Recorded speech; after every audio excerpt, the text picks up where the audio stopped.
Bonjour, dans cette troisième capsule, vous allez découvrir les parcours pédagogiques et le transfert d'un fichier que vous devriez remettre pour un devoir.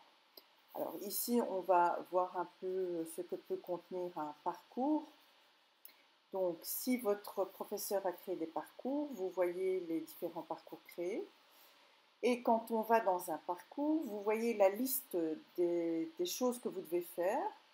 Quand vous cliquez par exemple sur le premier élément, il apparaît dans la colonne de droite, vous cliquez dessus et par exemple vous avez la mise en situation du parcours que vous devrez effectuer.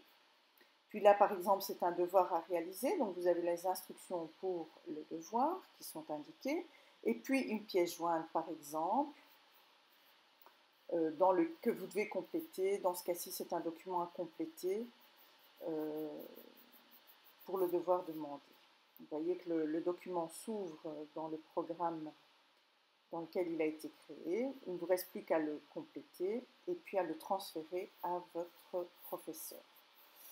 Alors, exemple ici, un lien vidéo, donc ce qui permet à l'enseignant de mettre des vidéos auxquelles vous accédez directement, ce qui vous évite de vous perdre un peu lorsque vous cherchez une vidéo. Alors l'avantage du parcours, c'est que vous pouvez voir votre progression. Donc, ici, on voit que 38% ont été réalisés. Et puis, l'enseignant peut également créer des zones de transfert, donc des endroits où vous pouvez déposer, par exemple, vos travaux ou vos devoirs. Donc, je vais vous montrer une zone de transfert que j'ai créée et que vous pouvez aller voir puisqu'elle est dans Élèves Smart School. Donc, vous voyez, par exemple, je l'ai appelée Devoir 1. Alors, il suffit que vous cliquiez sur cette zone de transfert, vous appuyez sur le plus, et puis que vous alliez chercher un fichier comme vous avez appris dans la première capsule. Donc la procédure est identique.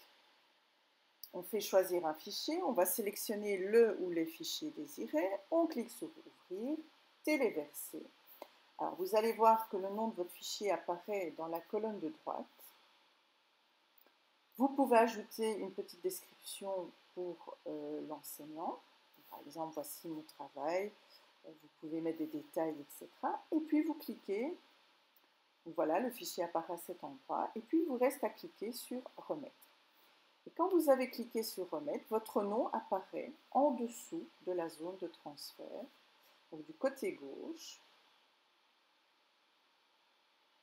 Donc là, je vous montre simplement que vous avez mis un fichier. Voilà, votre nom apparaît du côté gauche, ce qui indique que votre fichier a été transféré. Alors, je vais juste me déconnecter du compte élève et vous montrer ce que voit votre professeur. Donc, le professeur va se connecter sur la plateforme Smart School, va aller vérifier les devoirs qui ont été transférés. Donc, il va prendre le cours pour lequel il a créé une zone de transfert. Donc, ici, c'est Élève Smart School. Il va aller dans la zone de transfert. Il va cliquer sur le devoir 1.